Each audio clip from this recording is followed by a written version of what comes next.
I'll be leaving soon. I'll be headed north. There are two ways to get rich in a gold rush.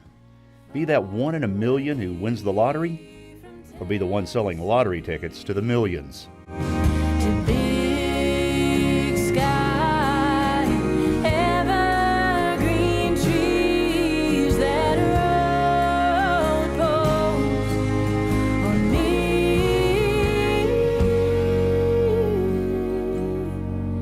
and I'll be leaving soon.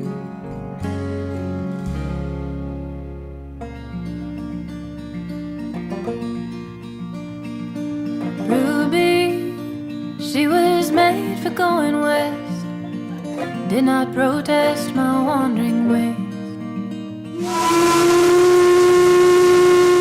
Captain William Moore was a pioneer of Skagway, Alaska.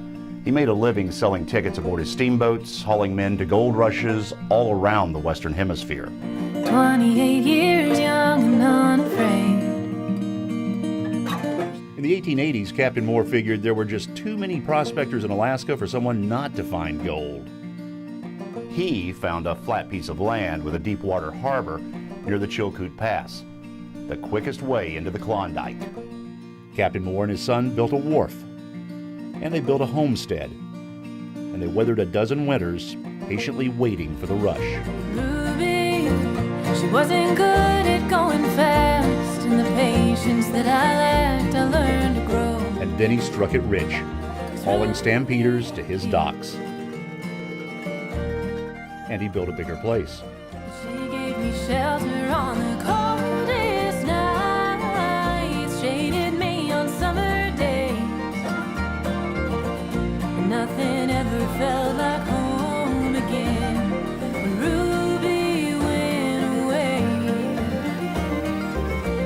And nothing ever felt like home since when Ruby went away.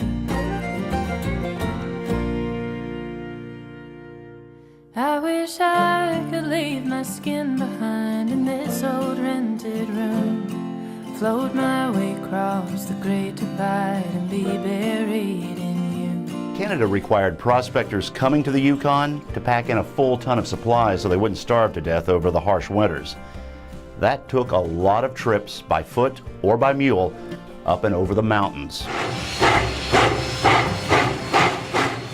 The White Pass and Yukon Railroad changed all that.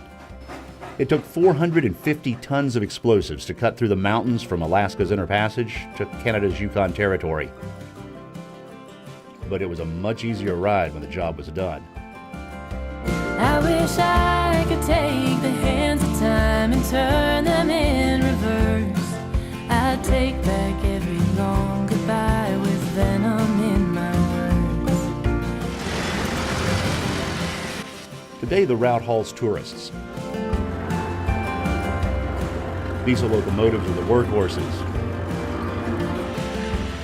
They pull antique parlor cars dating from 2 decades before the gold rush. And the line keeps a couple of steam locomotives around for special runs.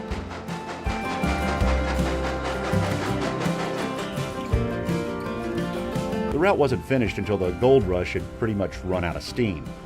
But more than 100 years later, it's still right on track to deliver stunning views right on schedule. So am I too far gone?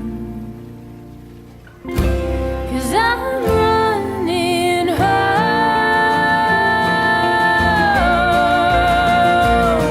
If only in my mind I am somewhere across that great divide.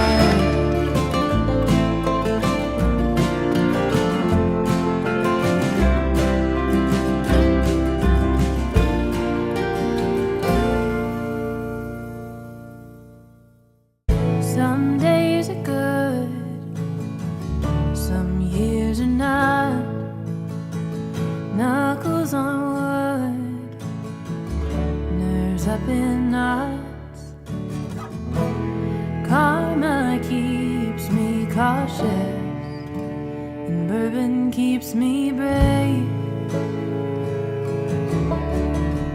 Pretty much the whole town of Skagway is a museum. There are 100 buildings in its historic district, and storefronts all around town have been converted into museum scenes. The town was a setting for part of Jack London's Call of the Wild and John Wayne's North to Alaska. And it got a mention in a Three Stooges short. This broadcast comes to you through the courtesy of Edam Neckties, with stores at 3 convenient locations: Skagway, Alaska, Little America, and Pago Pago. Some people change, some things don't. History is around every corner and parked on its streets. And smoke, and everyone's a friend till the hard times come around. Captain Moore's waterfront that once handled mail steamers from Seattle now handles some of the largest cruise ships in the world. The railroad that carried the last stampeders to the Klondike is run by a cruise ship line too.